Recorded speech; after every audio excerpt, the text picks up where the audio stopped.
Coucou! Eh bien, me revoici, me revoilà. Ma première vidéo a été postée il y a une semaine maintenant et elle parlait de stress et d'anxiété. Je vous mettrai le lien de la vidéo en barre d'infos. Et aujourd'hui, comme je l'avais dit dans la fin de la première vidéo, on va parler de l'axophobie. Donc la laxophobie, c'est quoi? C'est la peur d'avoir la diarrhée dans les lieux publics et de ne pas avoir accès à des toilettes. Donc, ce qui veut dire avoir la diarrhée et ne pas avoir accès à des toilettes, simplement la peur de se faire dessus. Voilà. Je sais qu'il y a des personnes qui ont seulement peur lorsqu'ils sortent de chez eux. Moi, je sais que elle a une expansion un peu plus importante et même en étant par exemple chez des invités ou alors chez moi, quand je vois qu'il y a des toilettes qui sont occupées, ça me crée un certain stress parce que je me dis, et si je venais à faire une crise là maintenant, comment je fais puisqu'il y a une personne dans les toilettes? Est-ce que je sors la personne des toilettes et je lui dis, bah écoutez, j'ai besoin d'aller aux toilettes ou je sais pas quoi? Ou est-ce que je me retrouve dans des situations comme carrément aller dehors ou... Voilà, c'est ça le problème. C'est toute cette incertitude qui tourne autour de cette peur et qui va alimenter l'angoisse, tout simplement. Donc pour vous expliquer un peu mon histoire, j'ai jamais eu réellement une bonne entente avec mes intestins avant mon événement traumatique. J'étais, on va dire, une personne constipée. Et suite à cet événement traumatique, je me suis retrouvée à faire des diarrhées chroniques. Et là, donc je me suis dit, tiens, c'est bizarre. Donc pendant un certain temps, vu que j'ai la main lourde, on va dire, sur les médicaments de façon générale, je me suis retrouvée à en prendre beaucoup plus parce que il fallait pallier à ces fameuses diarrhées. À côté de ça, je me dis, bon, je peux pas vraiment contrôler malheureusement ce qui sort de mon corps parce que j'ai des difficultés de retenue, parce que des énormes douleurs viscérales, etc. Mais ce que je peux faire, c'est que je peux contrôler ce qui rentre dans ma bouche, tout simplement. Donc, ce qui s'est passé par la suite, je me suis mise au jeûne intermittent. C'est-à-dire que pendant 23 heures, je ne mangeais pas, je jeûnais. Et pendant 1 heure, je m'accordais de manger. Et je pense que je ferai une vidéo sur le jeûne intermittent parce que c'est quelque chose qui est plus ou moins promu, alors qu'il y a certaines failles dans cette pratique qui n'est pas forcément bonne. Donc en 2017, ce choc émotionnel m'arrive et je me retrouve à faire des diarrhées chroniques. En 2019, donc je vais voir un gastro-entérologue parce que ma situation se dégrade de façon dramatique. Donc il me dit qu'il faut passer une coloscopie pour voir s'il n'y a pas un cancer ou simplement s'il n'y a pas des problèmes au niveau de la paroi intestinale ou que sais-je. Donc je fais une coloscopie qui révèle qu'il n'y a rien. Et donc le gastro-entérologue me dit, vous avez sûrement le côlon irritable. Donc le côlon irritable, c'est un regroupement de symptômes qui apparaît suite à une anxiété importante dans le corps. C'est, on va dire, de la somatisation. Vous avez de l'angoisse à l'intérieur de vous et le seul moyen que le corps a de pouvoir faire sortir cette angoisse ou vous montrer que vous êtes trop angoissé et que c'est insupportable pour lui, eh bien il va créer des symptômes. Suite à ça, donc mon gastro me dit, bon, le seul moyen de pouvoir se sortir de ça, bah, c'est d'arrêter de somatiser et d'aller comprendre bah, le réel problème qu'il y a dans votre tête, tout simplement. Donc par la suite, je décide d'aller voir une personne qui fait de l'hypnose pour travailler déjà sur ce choc émotionnel qui a eu lieu, pour essayer de travailler là-dessus, avant de travailler sur la profondeur, on va dire, la somatisation, etc. Donc j'apprends tout ce qui est méthode de relaxation, respiration, de reschématiser l'événement traumatique. On va dire que ça a atténué un peu les symptômes, mais malheureusement ils étaient encore présents, mais ils étaient vivables. En plus d'avoir tout cet aspect de médicaments à côté, etc. pour pallier aux crises, voilà. Et donc, au fur et à mesure du temps, je vois que les choses vont de moins en moins bien. dit qu'il va falloir consulter un psychologue pour essayer de travailler là-dessus parce que c'est pas vivable. Je vais voir une psychologue qui fait de la thérapie EMDR. Je vous laisserai aller voir de votre côté ce que c'est en profondeur, mais pour vous expliquer un peu, c'est un travail qui se fait au niveau des yeux pour venir désensibiliser les souvenirs traumatiques.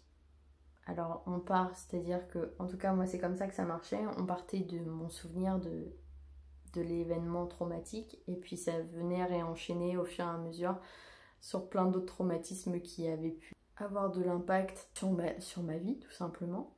Et d'ailleurs c'est dans ces moments-là qu'on se rend compte que en fait on souffre pas que d'une seule chose, qu'on est rempli de traumatismes et que c'est eux qui nous mènent la vie et pas nous. C'est ça qui était très étonnant, c'est que je croyais venir pour un traumatisme et en fait je me suis retrouvée avec énormément de blessures que j'avais récoltées depuis l'enfance. Cette thérapie elle m'a permis déjà d'en apprendre beaucoup plus sur moi et de pouvoir travailler sur aussi d'autres traumatismes qui venaient de voir le jour. Donc ça a permis d'atténuer un peu les choses, de dédramatiser et de m'éloigner un peu de cet aspect médicamenteux qui me servait de sécurité la plupart du temps. Même quand j'avais pas de crise, je prenais des médicaments pour me dire qu'au cas où je ne ferais pas de crise. J'ai dû arrêter de la voir, elle avait d'autres projets de son côté. Et donc pendant 4 mois, j'ai vaqué comme je pouvais. Donc j'avais toujours plus ou moins mes médicaments, même si ça s'était atténué, etc. J'étais pas sortie du problème, mais les choses allaient un petit peu mieux. Donc pour moi c'était plus ou moins une réussite. 4 mois après, je me retrouve reconfrontée à une diarrhée chronique et là c'est celle qui fait basculer l'entièreté de ma vie quoi. Où je suis là à me dire que j'ai confiance en mon corps et que non en fait je vais pas prendre de médicaments, je peux réussir à vivre cette crise, à gérer les choses. Et en fait je me suis complètement plantée. Et ma crise a pris une ampleur dramatique. Heureusement, j'étais accompagnée d'une très bonne personne, de mon compagnon, qui a su me réguler parce que lors de cette crise, je n'ai pas su me réguler. J'ai fait une crise intestinale, donc diarrhée, etc. Il y a eu beaucoup de crises de pleurs, vraiment c'était assez fort et tellement fort que je me suis retrouvée carrément à faire une sorte de dépersonnalisation du corps. Je sais pas exactement comment on peut appeler ça, mais c'était impressionnant. Et j'ai dû rester pendant plus de 2 semaines enfermée chez moi. Ça a été vraiment très compliqué. Je pouvais plus sortir. Parce qu'à partir du moment où dans ma tête il y avait cette possibilité de sortir et de me retrouver sans toilette, chez moi c'est mon endroit sécure on va dire, et donc à partir du moment où on me disait qu'il y avait une possibilité que je sorte, ça devenait dramatique. Je me disais que j'étais pas capable, que j'allais sûrement refaire comme ce qui s'était passé, que j'étais peut-être folle. Et je me rappelle très bien, après cet événement, je disais à mon entourage, mais en fait, internez-moi. Tellement je souffrais de la situation et j'étais en train de me dire que je ne pouvais plus contrôler mon propre corps. Et c'est extrêmement compliqué. Et puis en fait, les choses sont revenues au fur et à mesure. Donc, et c'est là où je vais vous parler d'obsession. Il faut savoir que je fais donc de l'angoisse anticipatoire. Et l'angoisse anticipatoire, c'est en gros, pour vous expliquer, vous avez une situation devant vous et il y a plein de schémas qui se mettent en place. Il y a plein de situations qui peuvent arriver. Et donc pour essayer d'arrêter d'angoisser et répondre à toutes ces situations, on met des choses en place. C'est-à-dire que par exemple, je sors de chez moi, je ne sais pas si il va y avoir des toilettes. Donc avant de sortir, je vais faire toute une recherche sur Google pour voir si là où je vais, il y a des toilettes à disposition, s'ils ne sont pas fermés. J'étais plein de sacs poubelles dans ma voiture.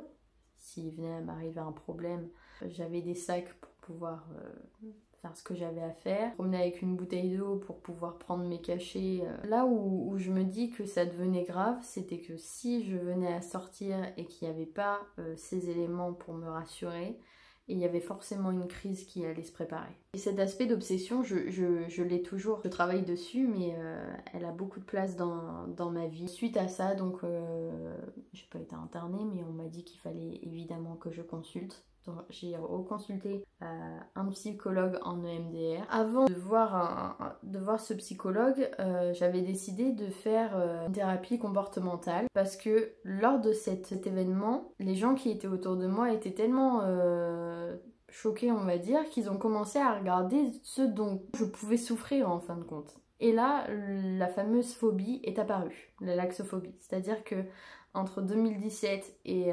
2022, il n'y avait pas de diagnostic de laxophobie. Tout reposait sur le diagnostic du côlon irritable. Et donc, il faut bien savoir qu'effectivement le côlon irritable est bien présent, mais qu'il a fait naître malheureusement une phobie. Donc le mot phobie est apparu et là on a pu comprendre de quoi je souffrais. Il faut savoir que c'est une phobie qui flirte légèrement avec l'agoraphobie. Évidemment, les gens ont peur de sortir parce qu'ils sont pas sûrs de trouver des toilettes. Donc moins on sort, moins on va côtoyer le monde et plus on va avoir peur de côtoyer du monde par la suite.